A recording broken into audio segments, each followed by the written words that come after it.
जय हिंद प्यारे बालक, आप सभी को मेरा नमस्कार। एक बार सभी लोग कमेंट में बतलाइए क्या ऑडियो और वीडियो दोनों सही है। एक बार सभी लोग कमेंट में बतलाइए क्या ऑडियो और वीडियो दोनों सही है।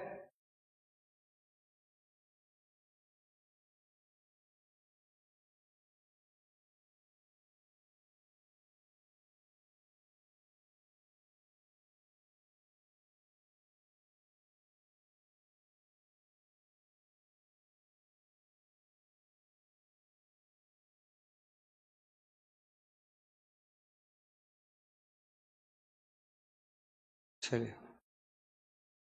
ठीक है। आज हम लोग एक बहुत ही इम्पोर्टेंट टॉपिक पढ़ने वाले हैं जिसका कॉन्सेप्ट करेंगे और इसके सवाल आपके रेलवे के एग्जाम ने पूछे हैं, उसको कल इसका सॉल्यूशन भी करेंगे सवाल का। आज आप लोग सारा चीज ध्यान से समझिएगा और इसको कल कॉपी पे लिख के याद भी कर लीजिएगा, ठीक है। तो आप लिखिए नंबर सिस्टम।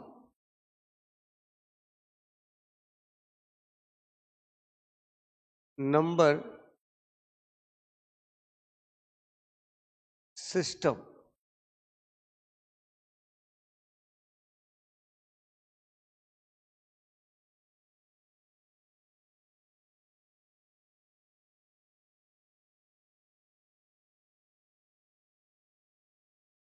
आप हेडिंग डालिए, आप सभी लोग नंबर सिस्टम, ठीक है।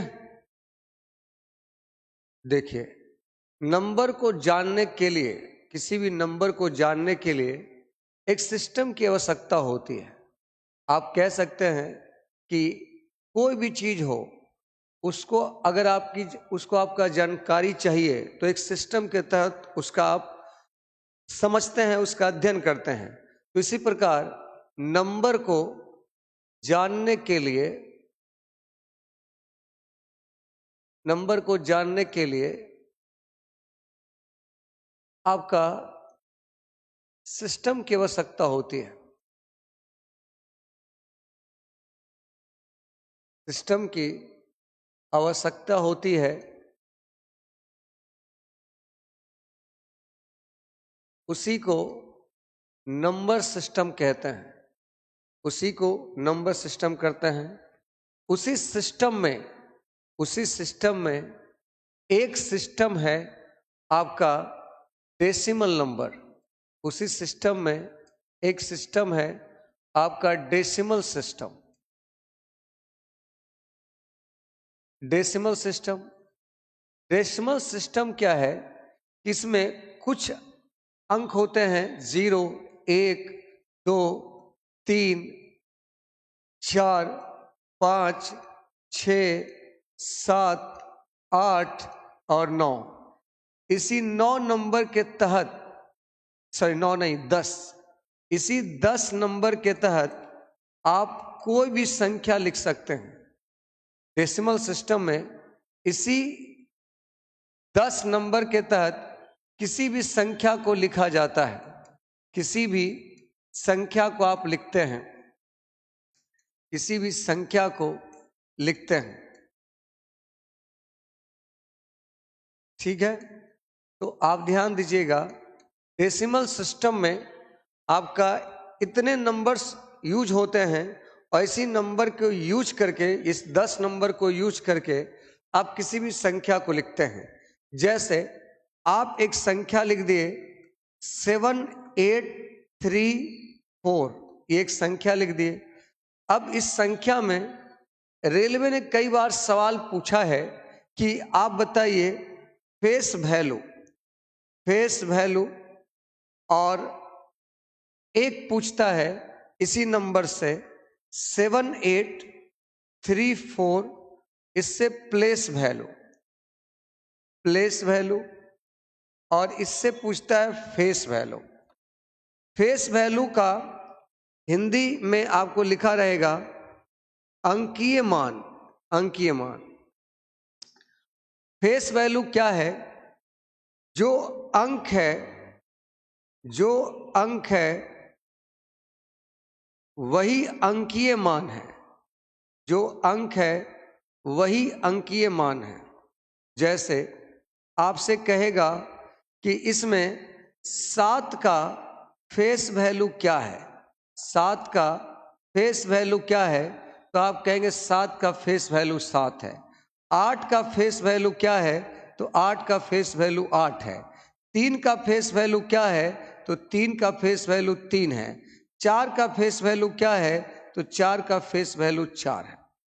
लेकिन अगर आपसे प्लेस वैल्यू पूछता है कि इसका प्लेस वैल्यू क्या है, तो प्लेस वैल्यू आप ऐसे लिखते हैं कि जैसे मान लिया जाए ये आपका है, तो इसको इकाई अंक बोलते हैं, और इकाई अंक जो है वो 1 से गुना करके लिखाता है 4। ये आपका दहाई अंक है, और दहाई अंक में 10 से गुना करके लिखाता है 40। या दूसरे शब्दों में ऐसा भी बोल सकते हैं, सॉरी, दहाई अंक जो है वो 3 है, 3 दहाई अंक पे है, और ये आपका 10 से गुना करके लिखाएगा 30। ये आपका सैकड़ा का अंक है, जिसको आप 100 से गुना करके लिखते हैं, और ये आपका 800 होता है। ये आपका 1000 पे है, जिसको आप 1000 से गुना करके लिखते हैं, और ये आपका 7000 है। दूसरे शब्दों में आप ऐसे भी कह सकते हैं कि सर क्या ऐसा नहीं बोल सकते हैं कि मान लिया जाए ये जो है आपका, ये आपका, इसको सीधा 4 लिखेंगे, ये 3 है, इसके बगल में इसके दाएं साइड में 1 अंक है तो 1 जीरो लगा दीजिए, इसके दाएं साइड में 2 अंक है तो 2 जीरो लगा दीजिए, इसके दाएं साइड में आपका 3 अंक है तो 3 जीरो लगा दीजिए। तो ये मैंने डिस्कस किया आपका फेस वैल्यू का और प्लेस वैल्यू का। आप सभी लोग बताइए कि क्या ये वाला आपको जो बातें मैंने बताई है वो आपको क्लियर है? एक बार सभी लोग यस कमेंट करिए। क्या यहां तक की बात में किसी को कोई दिक्कत है तो बतलाइए। ये सारा चीज कॉपी पे नोट कर लीजिएगा। मैं सवाल जिस समय बतलाऊंगा तो उस समय आप ये मत करिएगा कि सर ये कहां से आया, वो कहां से आया, ये कैसे हो गया, वो कैसे हो गया। जब आप बढ़िया से कॉन्सेप्ट को समझ जाते हैं तो सवाल बहुत जल्दी खत्म हो जाता है। बताइए जल्दी से कमेंट में, क्या ये चीज आपको समझ में आया?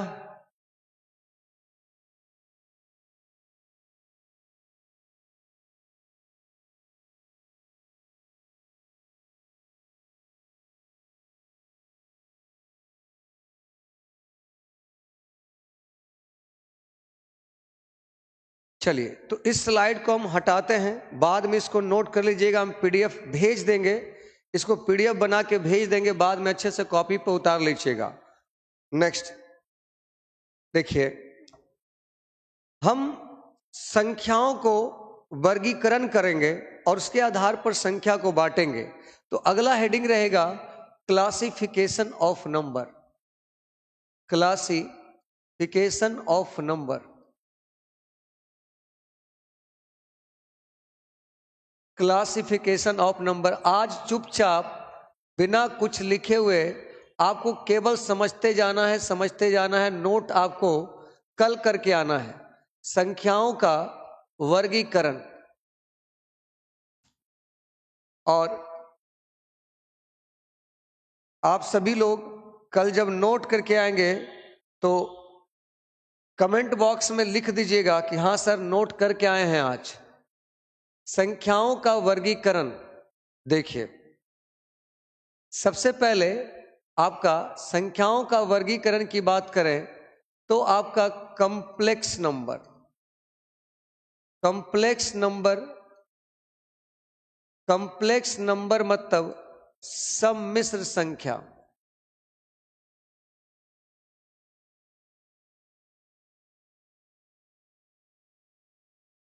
सम्मिश्र संख्या का मतलब हुआ जिसमें बहुत सारा संख्या हो, उसे सम्मिश्र संख्या कहते हैं। जिसमें बहुत सारी संख्या हो उसे क्या कहते हैं? सम्मिश्र संख्या। सम्मिश्र संख्या को आप दो प्रकार से बांट सकते हैं। सम्मिश्र संख्या को दो प्रकार से बांट सकते हैं। देखिए, अगर आप इसको बांटेंगे तो एक होगा आपका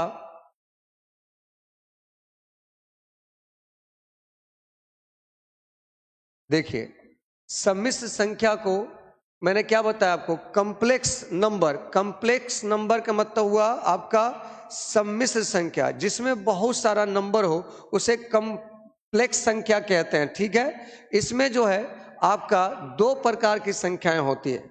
कॉम्प्लेक्स नंबर में दो प्रकार का, कौन कौन बताइए। तो इसमें हम एक रखेंगे रियल नंबर।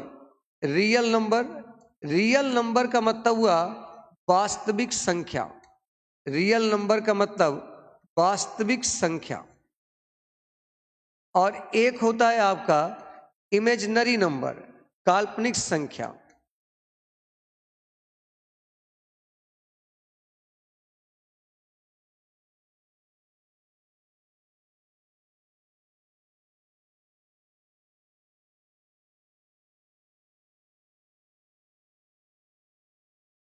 काल्पनिक संख्या को हम लोग आयोटा से डिनोट करते हैं।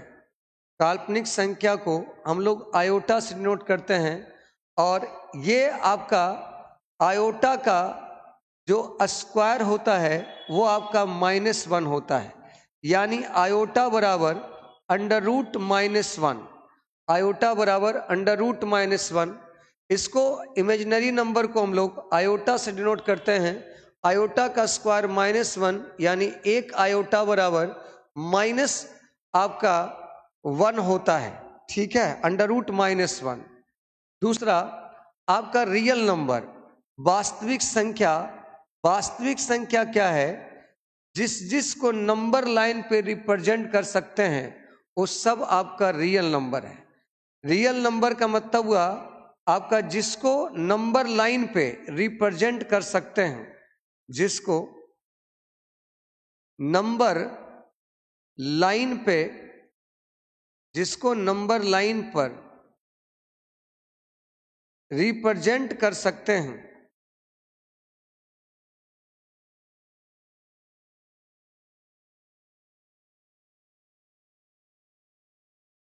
कर सकते हैं, उसे आप वास्तविक संख्या कहते हैं। जिसको नंबर लाइन पे रिप्रेजेंट कर सकते हैं उसको क्या कहते हैं, वास्तविक संख्या कहते हैं। तो रियल नंबर जो होता है वो आपका कहां से कहां तक लिख सकते हैं। तो आप कहेंगे सर माइनस इनफाइनाइट से आप जो लिख सकते हैं वो प्लस इनफाइनाइट तक। माइनस इनफाइनाइट से आप प्लस इनफाइनाइट तक लिख सकते हैं। तो इमेजिनरी नंबर तो हम लोग के सिलेबस में नहीं के बराबर पूछता है, ज्यादातर तो आपका रियल नंबर पूछता है। तो हम लोग बात जो करेंगे वो रियल नंबर पे बोलेंगे।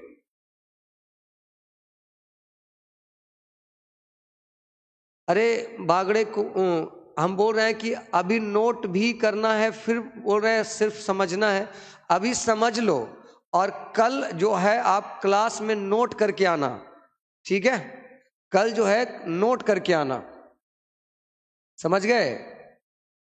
तो अब देखिए, नोट अभी नहीं करना है, नोट जो है आपको समझना है। अभी अभी आप समझने पर ध्यान दो और कल इसको कॉपी पे नोट करके आना, तो फिर कल क्वेश्चन बनाने में मजा आ जाएगा। अब हम रियल नंबर को, चलिए यहां तक आपको कोई दिक्कत है तो बतलाइए। यहां तक आप में से किन्हीं को कोई दिक्कत है तो बतलाइए। हाँ, बेसिक से बता रहे हैं बिल्कुल।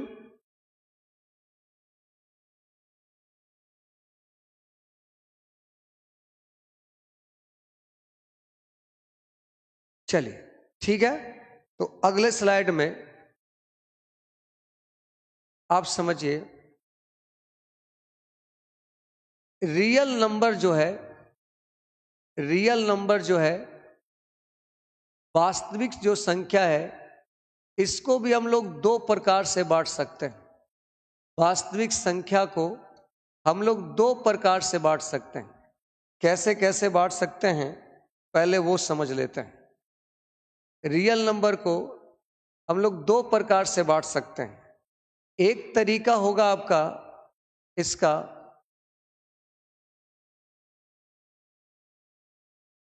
Decimal number.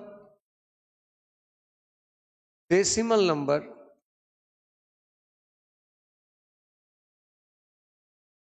और एक आपका इंटीजर नंबर। इंटीजर का मतलब आपका पूर्णांक संख्या, और ये जो है आपका दशमलव संख्या। दशमलव संख्या कितने प्रकार से लिख सकते हैं? तो दशमलव संख्या जो लिख सकते हैं वो आप ऐसे ऐसे लिख सकते हैं, जैसे आप दशमलव के बाद निश्चित अंक लिख सकते हैं 053, ये भी दशमलव की संख्या है।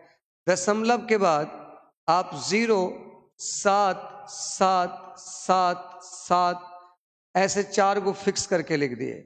एक आप लिख सकते हैं दशमलव आपका 3, 3, 3, 3, ये कभी खत्म ही नहीं होगा, अनंत तक जाएगा। एक आपका 0.8734 6 8 9, ये भी अनंत तक जा सकता है। तो इतने प्रकार से दशमलव संख्या को आप लिख सकते हैं। दशमलव के बाद आपका फिक्स है कि 2 संख्या है। दशमलव के बाद फिक्स है 4 संख्या, चारों एक ही प्रकार का है। दशमलव के बाद फिक्स नहीं है और एक ही डिजिट अनंत बार लिखा जा रहा है। दशमलव के बाद फिक्स नहीं है और अनंत तक जा रहा है लेकिन कोई सिस्टम नहीं है, तो ये दशमलव संख्या हो गया। पूर्णांक संख्या क्या है? तो पूर्णांक संख्या माइनस इनफाइनाइट हो गया आपका, माइनस इनफाइनाइट, -1, माइनस आपका -2, -1 और 0, उसके बाद 1, आपके बाद 2 और उसके बाद प्लस इनफाइनाइट। ये सारा का सारा पूर्णांक है। आप ये भी ध्यान रखिएगा 0 भी एक पूर्णांक है। 0 एक पूर्णांक है। 0 भी एक क्या है? पूर्णांक है। 0 एक पूर्णांक है। तो ये पूर्णांक संख्या हो गया और ये डेसिमल संख्या हो गया। आप में से किन्हीं को इसमें कोई डाउट है तो बतलाइए। अगर क्लियर है तो एक बार जल्दी से यस लिखिए, फिर हम इसको भी डिराइव करते हैं और इसको भी आपका डिटेल से समझाते हैं। रियल नंबर 2 प्रकार का होता है, एक दशमलव संख्या, एक आपका पूर्णांक संख्या। यहां तक में किसी को कोई डाउट है तो बतलाइए।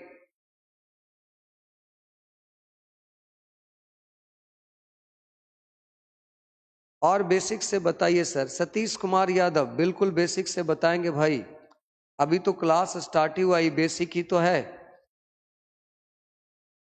चलिए,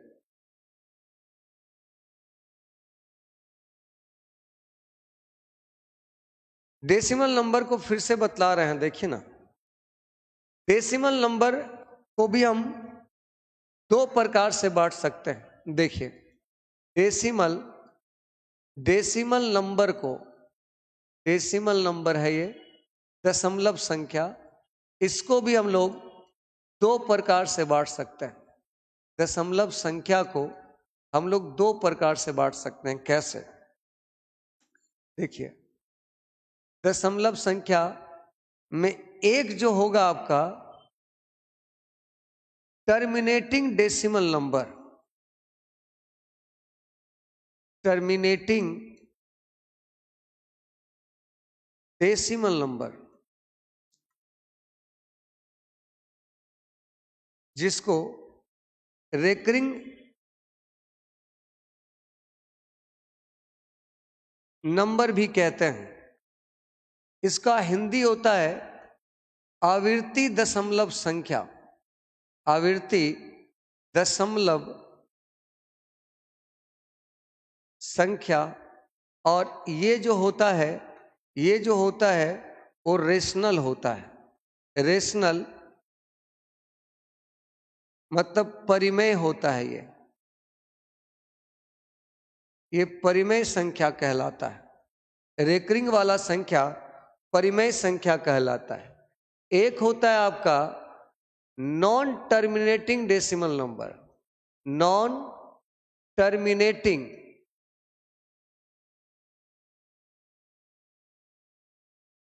decimal number, non terminating decimal number, या इसको बोल सकते हैं नॉन रेकरिंग नंबर।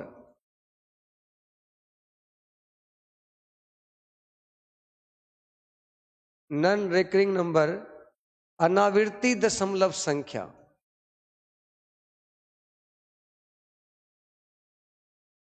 दशमलव संख्या, ये नाम से आपको समझने में कठिनाई हो सकता है, लेकिन एग्जाम्पल से इसको बहुत बढ़िया से समझ जाइएगा। और ये जो होता है इरेशनल नंबर होता है, ये जो होता है इरेशनल नंबर होता है। इरेशनल नंबर मतलब अपरिमेय संख्या, अपरिमेय संख्या ये होता है। देखिए क्या है ये दोनों, रेकरिंग रेशनल नंबर क्या है, इरेशनल नंबर क्या है वो भी जानेंगे। पहले ये समझ लीजिए रेकरिंग क्या है। जैसे मान लिया जाए दशमलव के बाद एक ही अंक की पुनरावृत्ति अगर अनंत बार होता है, एक ही अंक की पुनरावृत्ति आप अनंत बार करते हैं तो इसी को रेकरिंग बोलते हैं। और इसको 0.7 पे रेकरिंग कर देते हैं और इसको आप 7 बटा जितने अंकों पे रेकरिंग है उतना 9 लिख देते हैं। तो इस प्रकार ये वाली संख्या को आपने P बटा Q के रूप में लिख दिया है, जिसके कारण ये रेशनल संख्या हो गया। जैसे मान लिया जाए आपके सामने ये संख्या है, देखिए 0.343434 डॉट डॉट डॉट, और इसको जब आप लिखेंगे तो आप 3 4 बार बार आ रहा है तो 3 4 पे रेकरिंग हो जाएगा। और आप इसको लिखेंगे 34, जितने अंकों पे रेकरिंग है उतना बटा में 9 लिख देते हैं। जैसे मान लिया जाए आपका 0.234444 ये इनफाइनाइट तक है, तो आप इसको कह सकते हैं 0.234 पर रेकरिंग, 0.234 पर रेकरिंग। तो इसलिए इसको जब आप लिखेंगे तो इसको इस प्रकार से लिखते हैं 234 पूरा लिख दिया, जितना पे रेकरिंग नहीं है उतना घटा दिया, और जितना पे रेकरिंग है उतना 9, और जितना पे रेकरिंग नहीं है उतना 0। तो इसको बोलते हैं रेकरिंग नंबर। जब दशमलव के बाद एक ही डिजिट बार बार आ जाए तो उसको रेकरिंग नंबर कहते हैं। जैसे यहाँ 7 7 आया, यहाँ 3 4 3 4 3 4 आया, और यहाँ 2 3 के बाद 4 4 4 4 आ गया, तो ये आपका रेकरिंग नंबर हुआ। लेकिन नॉन टर्मिनेटिंग के मतलब 0.879361 और ये खत्म ही नहीं होगा। अब जब ये खत्म ही नहीं होगा तो इसको कभी भी P बटा Q के रूप में आप नहीं लिख पाइएगा। और जिसको P बटा Q के रूप में नहीं लिख पाते हैं उसको बोलते हैं अपरिमेय संख्या। क्योंकि अगर 0.783 है तो हमको मालूम है कि दशमलव के बाद 3 अंक है, तो 3 0 आप दशमलव के बाद हटा के यहाँ पर 3 0 लगा के इसको P बटा Q के रूप में लिख सकते हैं। लेकिन जब हमको मालूम ही नहीं है कि दशमलव के बाद कितना अंक है तो हम बटा में कितना 0 देंगे, ये तो पता ही नहीं चल पाएगा। तो जब पता ही नहीं चल पाएगा तो इसलिए इसको हम लिख ही नहीं पाएंगे P बटा Q के रूप में, और जिसको P बटा Q के रूप में नहीं लिख पाएंगे उसको बोलते हैं अपरिमेय संख्या, और जिसको P बटा Q के रूप में लिख पाते हैं उसको बोलते हैं परिमेय संख्या। तो डेसिमल नंबर यही 2 प्रकार का होता है, एक टर्मिनेटिंग, एक नॉन टर्मिनेटिंग। टर्मिनेटिंग मतलब जिसको समाप्त किया जा सके, और नॉन टर्मिनेटिंग मतलब जो कभी खत्म ही ना हो। क्या ये वाला कॉन्सेप्ट क्लियर हुआ? आप जल्दी से बताइए, क्या ये वाला कॉन्सेप्ट क्लियर हुआ?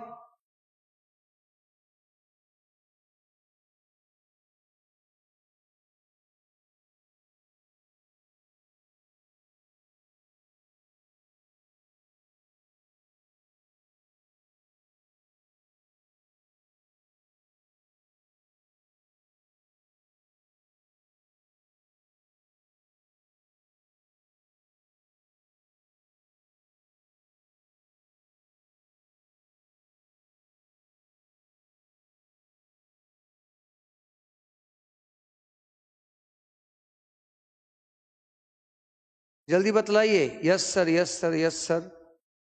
सभी लोग अच्छे से समझ रहे हैं। अब हम लोग अगले स्लाइड पे चलते हैं।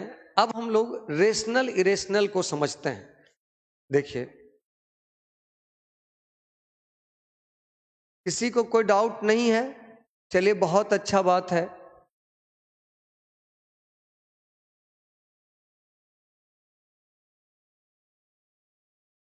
नौ सौ कैसे आया? सतीश कुमार यादव, अपरिमेय संख्या को भी फिर से समझाना है, आप उसका चिंता नहीं करें। देखिए, ये जो है 900 कैसे आया? 900 देखो, एक लड़का पूछा है सर 900 कैसे आया? 0.234, यहां पे एक अंक के बाद रैकरिंग है, तो सबसे पहले दशमलव के बाद सारी संख्या को लिख दिया जाता है। जिस पे रैकरिंग नहीं है उसको घटा दिया जाता है, और जितना पे रैकरिंग है उतना 9, और जितना पे रैकरिंग नहीं है उतना 0। एक बार फिर से तुम समझो, 0.384544545, ये आपका अनंत तक जा रहा है 45, ठीक है। तो इसको आप लिखते हैं ऐसे 0.3845, ये 45 पे रैकरिंग। आप दशमलव के बाद सारी संख्या को लिख दिया जाता है, जिस पे रैकरिंग नहीं है उसको घटा लिया जाता है। जितना पे रैकरिंग है उतना 9 लिखते हैं, जितना पे रैकरिंग नहीं है उतना 0 लिखते हैं, ठीक है। तो आप ध्यान दीजिएगा, जिसको P बटा Q के रूप में लिखा जा सकता है, where Q not equal to 0, तो वो आपका परिमेय संख्या कहलाता है। जिसको P बटा Q के रूप में नहीं लिख सकते हैं उसको अपरिमेय संख्या कहते हैं। चूंकि आपका 0 दशमलव के बाद कितना अंक है वो पता ही नहीं है, तो आप बताइए दशमलव हटा के बटा में कितना 0 दिया जाएगा, वो क्लियर नहीं लिख पाएंगे। जब क्लियर नहीं लिख पाएंगे तो P बटा Q के रूप में नहीं लिख पाएंगे, और जिसको P बटा Q के रूप में नहीं लिख पाते हैं तो वो अपरिमेय संख्या कहलाता है। अब बताइए, क्लियर हुआ?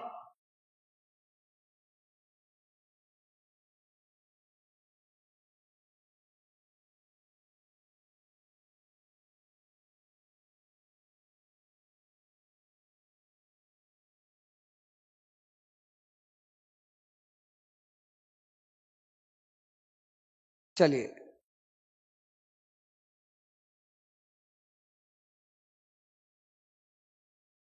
चलिए कुछ लोग शायद अभी नहीं समझ पाए, तो एक काम करिए, आप ऐसे लिखिए। चलिए देखिए, एक तरफ लिखिए रेशनल नंबर, समझिए, एक तरफ रेशनल नंबर लिखिए। रेशनल नंबर नहीं कैसे समझ में आएगा? कलम मेरा दौड़ेगा और आपको ना समझ आए, ऐसा कैसे? इरेशनल नंबर हम इसको समझा ही के दम लेंगे। इरेशनल नंबर देखिए, रेशनल नंबर का मतलब हुआ अपरिमेय संख्या,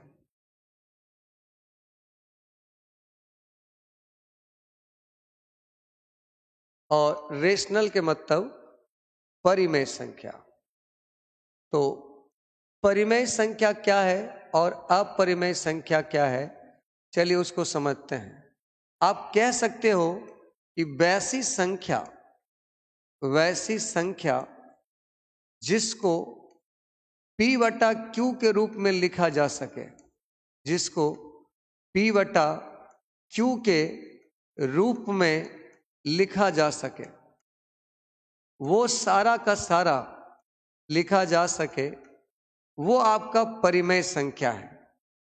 जैसे एग्जाम्पल के हम बात करेंगे तो आपका 8 आपका एक संख्या है, इसके नीचे कुछ नहीं तो 1 होगा, तो ये परिमेय संख्या है। जैसे 7.3, दशमलव के बाद आप इसको हटाएंगे तो बटा 10, इसको भी P बटा Q के रूप में लिख सकते हैं, तो ये भी आपका है। आपका 0.7 पे रैकरिंग, तो इसको लिख सकते हैं 7, रैकरिंग हटाएंगे तो 9, ये भी परिमेय संख्या है। जैसे आपका 0, इसके नीचे आप कुछ नहीं तो 1 लिख सकते हैं, तो ये भी परिमेय संख्या है। लेकिन 1/0 ये परिमेय संख्या नहीं है, क्योंकि ये ध्यान रखिएगा Q 0 के बराबर नहीं होना चाहिए, क्योंकि Q 0 के बराबर हो जाएगा तो फिर तो इनफाइनाइट हो जाएगा। तो ये परिमेय है, लेकिन ये परिमेय नहीं है। समझ गए? चाहे वो आपका इंटीजर हो, चाहे दशमलव वाली हो, चाहे रेकरिंग वाली हो, चाहे 0 हो, ये सारा परिमेय है। सर तो अपरिमेय क्या है? जिसे जिसे P बटा Q के रूप में, जिसे P बटा Q के रूप में नहीं लिखा जा सके, के रूप में नहीं लिखा जा सके, नहीं लिखा जा सके, उसे अपरिमेय संख्या कहते हैं। जैसे आप बताइए 7.384265 डॉट डॉट इनफाइनाइट तक है। अब मुझे ये बताइए, इसको आप लिख दिए 7.734 है, तो आप इसको 7 दशमलव हटाएंगे तो आपका ये हो जाएगा बटा में 100। तो इसको आपने P बटा Q के रूप में लिख दिया। अब इसको कैसे लिख दीजिएगा?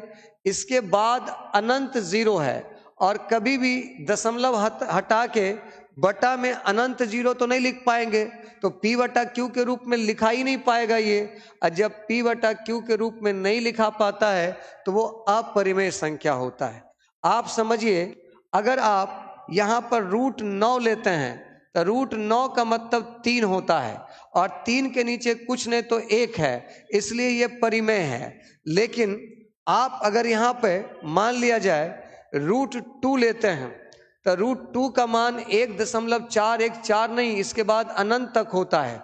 √3 का मान 1.732 के बाद भी अनंत तक होता है।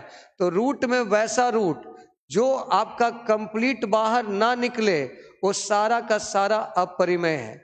रूट में वैसा रूट जो बाहर ना निकले वो अपरिमेय है, और रूट में वैसा रूट जो बाहर आ जाए वो परिमेय है।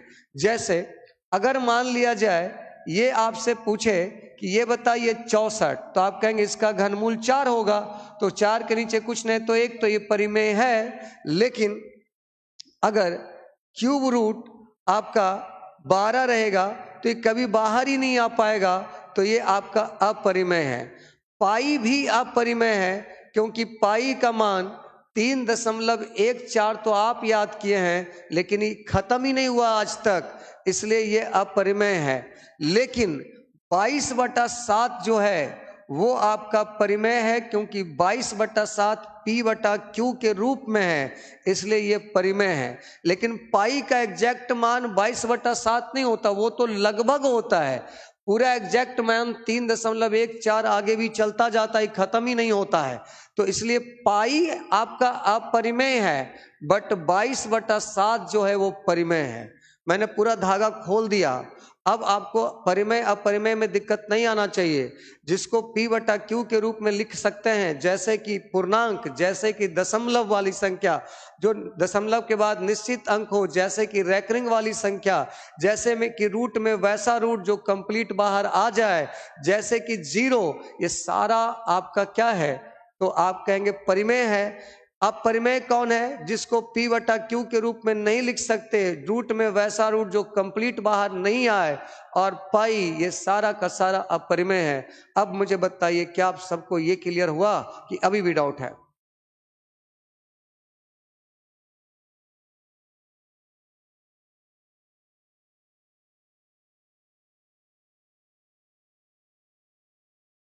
बोलिए शैलेश।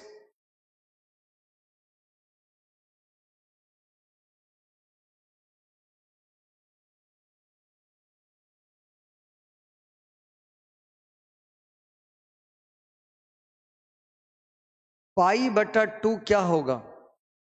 अरे भाई, पाई का तुम एग्जैक्ट मान ही नहीं निकाल सकता है। पाई बटा 2 तुम निकाल ही नहीं सकता है, खत्म ही नहीं होगा वो, तो उसको अपरिमेय ही बोलेंगे।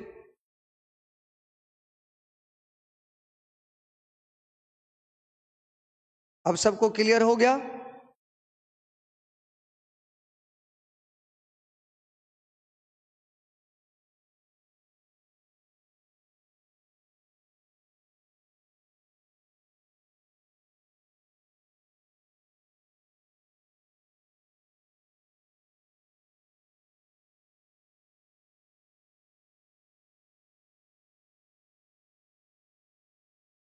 चलिए,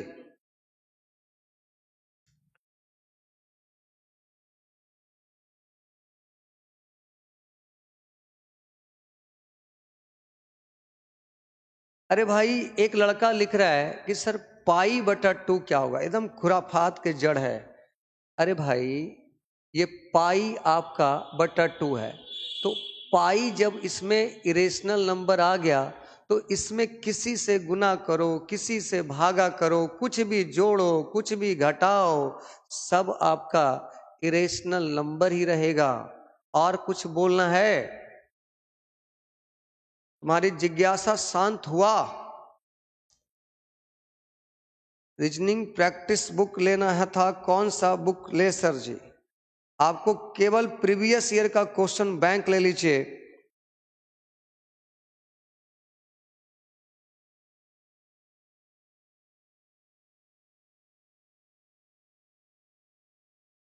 नेक्स्ट आ जाइए।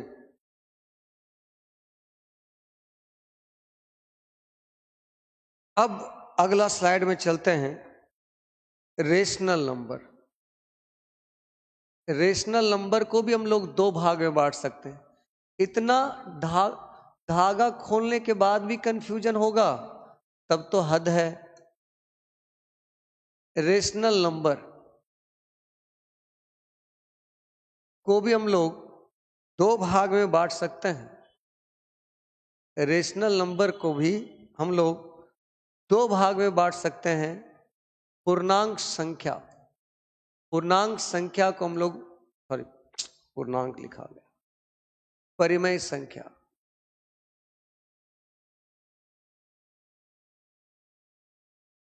परिमेय संख्या,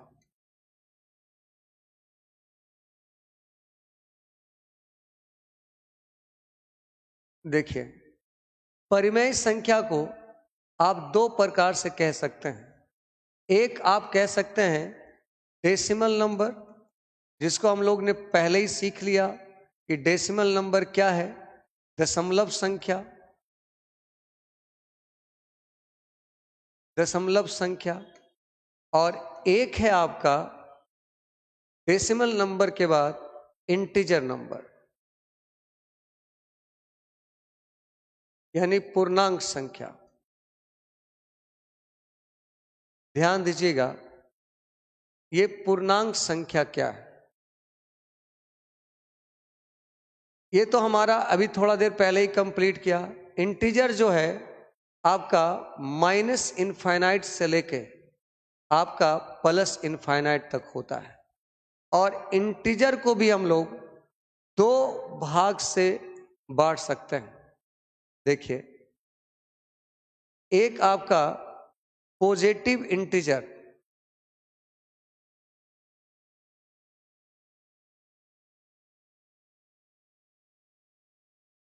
पॉजिटिव इंटीजर इसका मतलब हो गया धनात्मक पूर्णांक।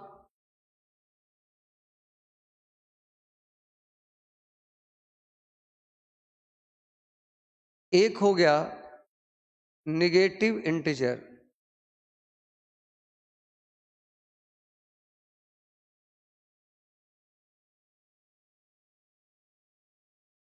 ऋणात्मक पूर्णांक। ठीक है,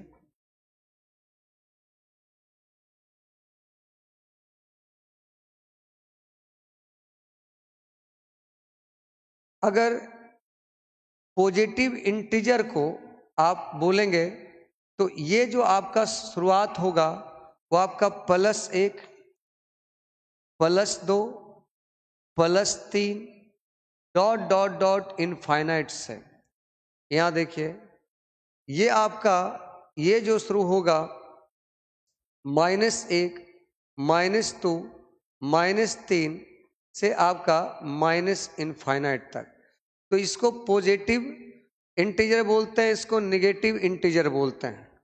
अब अगर पॉजिटिव इंटीजर की बात करें तो ये पॉजिटिव इंटीजर जो है और इसमें एक आपका जीरो भी है, जीरो, तो ये पॉजिटिव इंटीजर है, ये नेगेटिव इंटीजर है।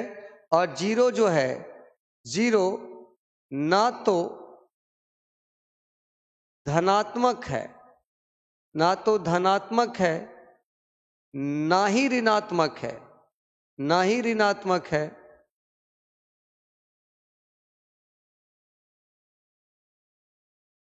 परंतु पूर्णांक तो है, इसको पूर्णांक कहते हैं, पूर्णांक है।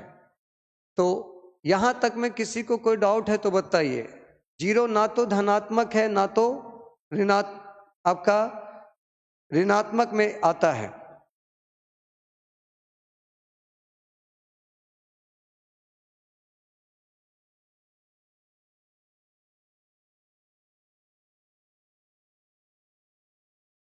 यहां तक में किन्हीं को कोई डाउट है तो बताइए।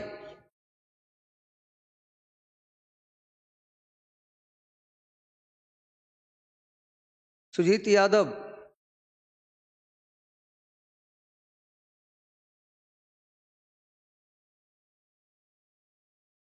चलिए क्लियर है। पीयूष राम, तो अब इंटीजर को भी हम लोग दो भागों में बांट सकते हैं। देखिए, इंटीजर को यानी पूर्णांक को, इंटीजर को दो भागों में बांट सकते हैं। एक है आपका none negative, none negative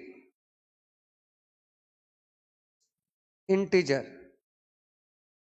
none negative में आप 0, 1, 2, 3 से लेकर इनफाइनाइट तक जाएंगे। और निगेटिव इंटीजर, निगेटिव इंटीजर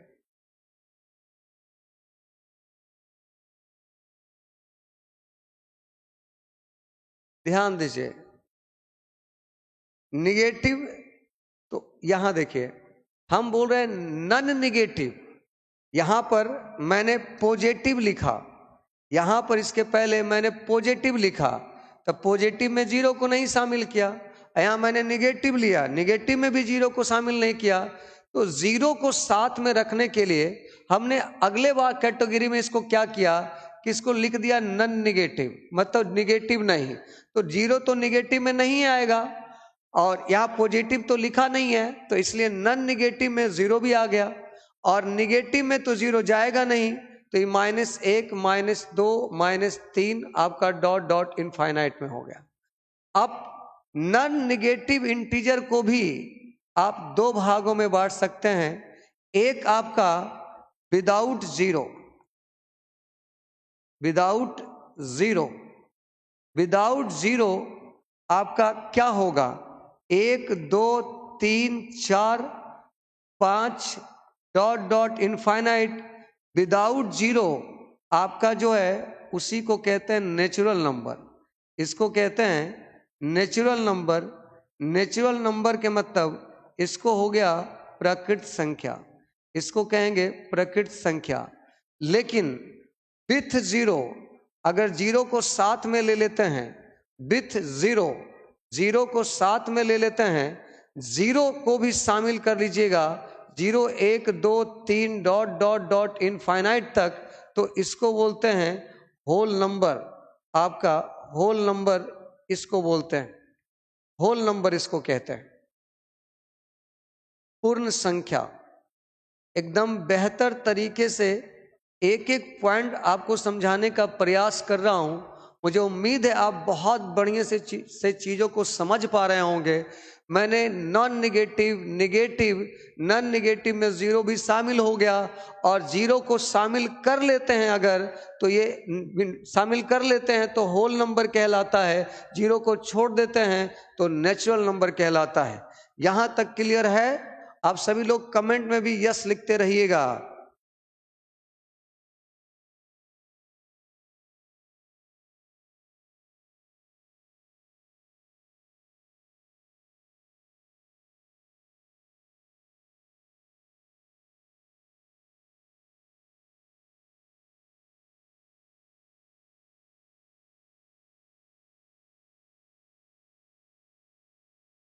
अरे जिंदा रहने का प्रमाण भी देते जाना है भाई लोग।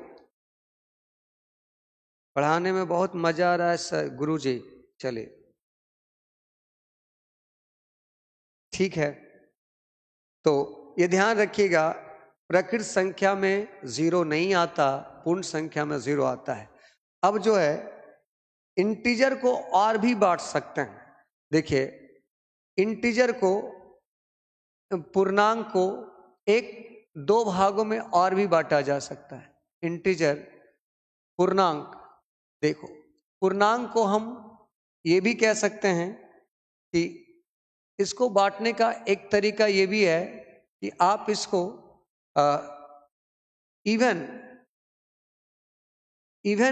इंटीजर, और ये आपका ऑड इंटीजर, ऑड इंटीजर। इसका मतलब हुआ कि ये सम संख्या, सम संख्या और इसको विषम संख्या। सम संख्या क्या है और विषम संख्या क्या है वो भी जल्दी से समझ लो। जो दो से पूर्णता कट जाए, जो दो से पूर्णता कट जाए, जो दो से पूर्णता कट जाए, और जो दो से पूर्णता ना कटे, जो दो से पूर्णता ना कटे, जो दो से पूर्णता नहीं कटे, वो आपका विषम संख्या है। जैसे आप यहाँ पे ये कह सकते हैं -8, -6, -4, -2, दो दो का गैपिंग होते जाता है। -2 ये दो दो का गैपिंग, अगला 0, फिर 2, फिर 4, फिर 6, फिर 8।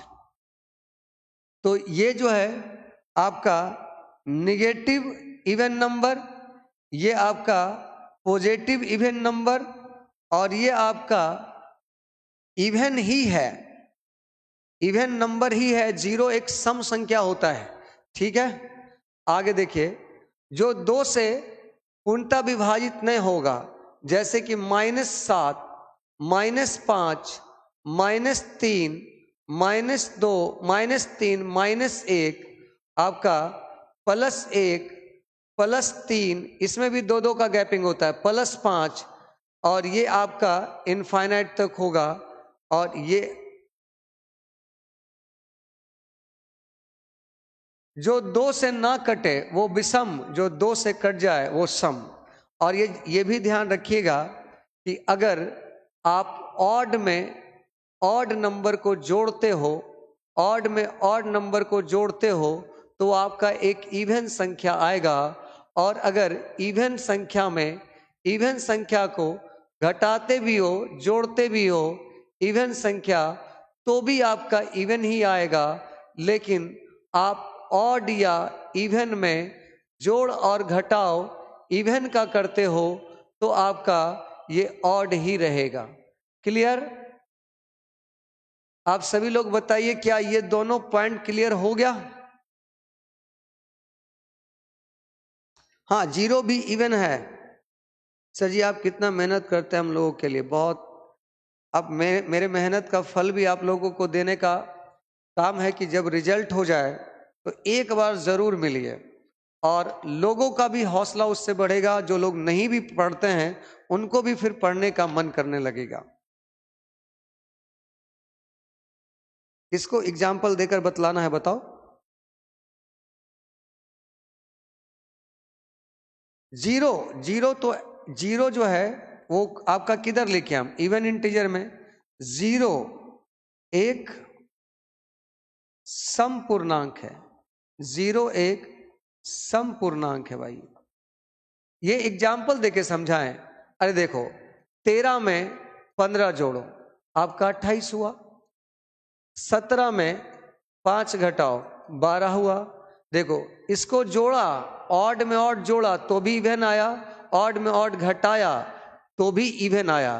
तो ये चीज बाकी चीज अपने से नहीं कर सकते हैं, इसमें क्या दिक्कत है आपका?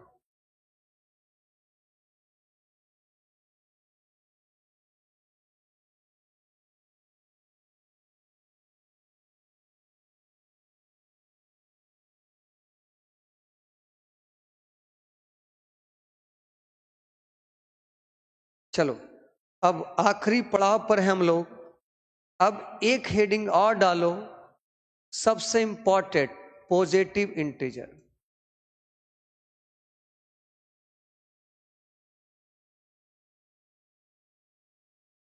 धनात्मक पूर्णांक, धनात्मक पूर्णांक लिखिएगा। धनात्मक पूर्णांक में कौन कौन आता है? 1, 2, 3, क्योंकि जीरो ना तो धनात्मक है ना ऋणात्मक। 3, 4 डॉट डॉट डॉट इनफाइनाइट तक। देखिए ये जो है आपका, इसको हम 3 कैटेगरी में बांट सकते हैं। एक होता है प्राइम नंबर, एक होता है प्राइम नंबर, एक होता है एक, और एक होता है आपका कंपोजिट नंबर।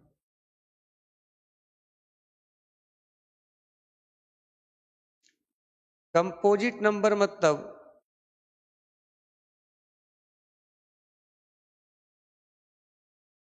भाज्य संख्या। प्राइम नंबर का मतलब अभाज्य संख्या। अभाज्य संख्या क्या है? वैसी संख्या, वैसी संख्या जिसके केवल 2 गुणनखंड हो। वैसी संख्या जिसके केवल 2 गुणनखंड हो। वैसी संख्या जिसके केवल 2 गुणनखंड हो। वैसी संख्या जिसके 2 से ज्यादा गुणनखंड हो। वैसी संख्या जिसके 2 से ज्यादा गुणनखंड हो।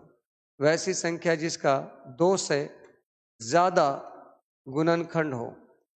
वैसी संख्या जिसके 2 से ज्यादा गुणनखंड हो, उसको बोलते हैं हम लोग कंपोजिट नंबर। ठीक है, अब ध्यान दीजिएगा। जैसे कि मान लिया जाए आप कहते हैं 4, जैसे कि 8, जैसे कि 12। 4 का एक गुणनखंड 1 है, 4 का एक गुणनखंड 2 है, 4 का एक गुणनखंड 4 है। 1 है, 2 है, 4 है, 8 है। 12 का 1 है, 2 है, 3 है, 4 है, 6 है, 12 है। जिसके 2 से ज्यादा गुणनखंड है वो सारा कंपोजिट नंबर है आपका। और जिसके केवल 2 गुणनखंड है, जैसे 2 का एक गुणनखंड 1, एक गुणनखंड 2। जैसे कि 3 का एक गुणनखंड 1, एक गुणनखंड 3। जैसे कि 5 का एक गुणनखंड 1, एक गुणनखंड 5। तो ये सब आपका प्राइम नंबर होता है। ठीक है, तो प्राइम नंबर होता है। तो इसमें कुछ पॉइंट है। सबसे छोटा अभाज्य संख्या, सबसे छोटा अभाज्य संख्या जो है वो आपका 2 है।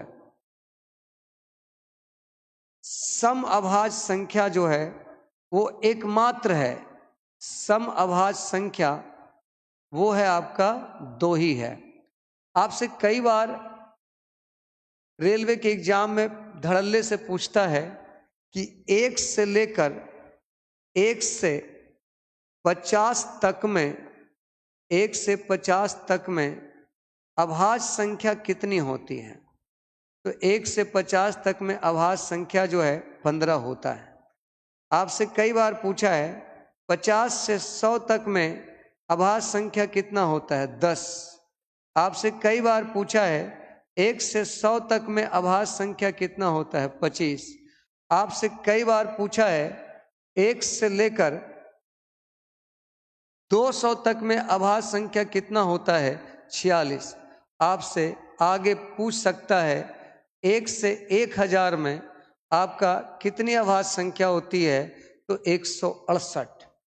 ठीक है, और ये भी ध्यान रखिएगा, एक ना तो भाज्य है और ना ही अभाज्य है। एक ना तो भाज्य है और ना ही अभाज्य है, क्योंकि एक का केवल एक ही गुणनखंड है 1। जब तक 2 गुणनखंड नहीं होगा अभाज्य नहीं, जब तक 2 से ज्यादा गुणनखंड नहीं होगा भाज्य नहीं। क्लियर? तो ये हमने फिनिश कर दिया है और अब जो है हम लोग इस पे क्वेश्चन करेंगे। अब इस पे हम लोग क्वेश्चन करेंगे जो एग्जाम ने पूछा है, ठीक है। लेकिन उससे पहले एक सूचना भी मुझे देना है, तो क्या आप लोग तैयार हैं सूचना के लिए?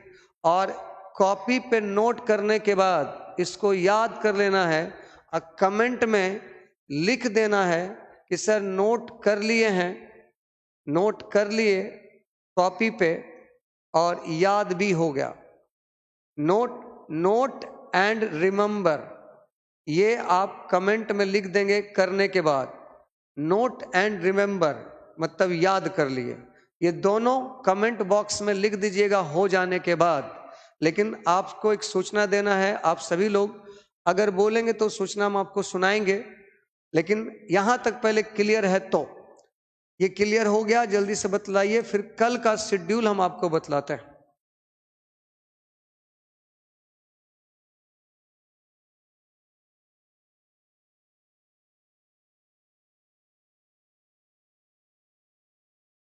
निशु, रीजनिंग का क्लास यूट्यूब पर है बाबू।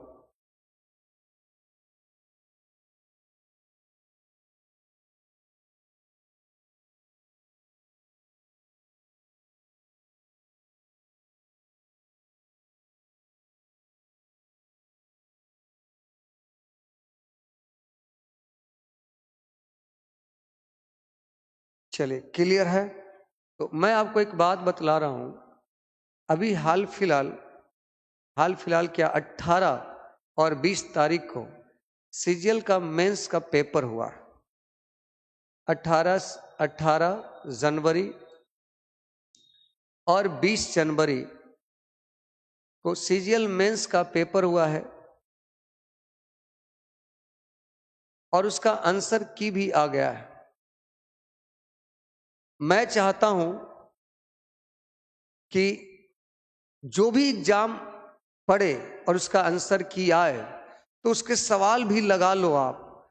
उसमें से धीरे धीरे आपको पता चलने लगेगा कि हम जो पढ़ रहे हैं, चाहे वो यूट्यूब पर पढ़ रहे हैं, चाहे क्लास में पढ़ रहे हैं, चाहे कहीं भी पढ़ रहे हैं, आप किसी XYZ टीचर से भी आप मैथ पढ़ रहे हैं, तो पढ़ने के दौरान जो चीज़ें आपने पढ़ ली वैसे सवाल आपसे एग्जाम में बनता है कि नहीं, और कोई नया सवाल तो कहीं नहीं है, और जो हम आपको पढ़ा रहे हैं क्या उससे मेल खा रहा है कि नहीं। और ऐसा करने से आप जो है आज ना कल तो एग्जाम दीजिएगा ही सीजीएल का भी, तो इसलिए आप अभी से तैयारी करना शुरू कर दीजिए। और जो भी पेपर हो रेलवे का, एसएससी का, उस पेपर को जैसे आंसर किया है आप सॉल्यूशन कर लो। अगर आप कहेंगे तो कल हम समुद्र मंथन वाला क्लास स्टॉप कर देते हैं। कल के लिए कल समुद्र मंथन का क्लास जो है वो स्टॉप कर दिया जाता है और समुद्र मंथन को एक दिन के लिए स्टॉप करते हैं, 1 डे के लिए, और आपको हम उसके बदले सीजीएल मेंस का पेपर करवा देते हैं। बोलिए, सीजीएल मेंस का आप सभी को पेपर करवा देते हैं। बोलो, अगर इसका पेपर करना है तो सभी लोग कमेंट में लिखिए सीजीएल।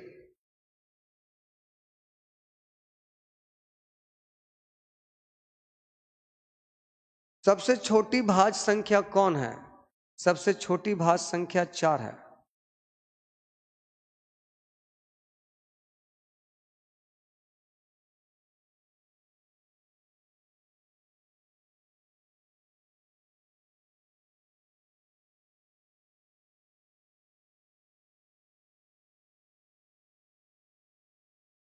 हुआ? ठीक है। तो आपको जो पेपर है, हम आपको कल टेलीग्राम पे डाल देंगे, आप उसको देख के रखना। हो सके तो फोटो कॉपी भी करवा लेना, हो सके तो फोटो कॉपी करवा लेना। और जो भी पेपर हो 2025 में, उस सब का पेपर आपके पास होना चाहिए फोटो कॉपी के रूप में। और उतना भी कर लेंगे तो एग्जाम में बहुत मदद मिलेगा। प्रीवियस ईयर का पेपर रखना चाहिए कम से कम 1 साल का, और उस 1 साल के पेपर से आपको देखने को समझने को मिलेगा कि अगले साल अगर हम एग्जाम देंगे तो इन सारे सवालों से मुझे सामना करना पड़ेगा। तो इन सारे टॉपिक को हमने पढ़ा कि नहीं, इन सारे टॉपिक को हम जानते हैं कि नहीं, इसका कॉन्सेप्ट क्लियर है कि नहीं, इसका प्रैक्टिस है कि नहीं। तो 2025 में जितना भी पेपर पड़ेगा उस सारा का सोल्यूशन हम करवाएंगे। आपको टेलीग्राम पे इसको डाल देंगे, आप उसको लिख के उसको देख फोटोकॉपी करवा के रखिएगा, ठीक है। तो बाय, टाटा, टेक केयर।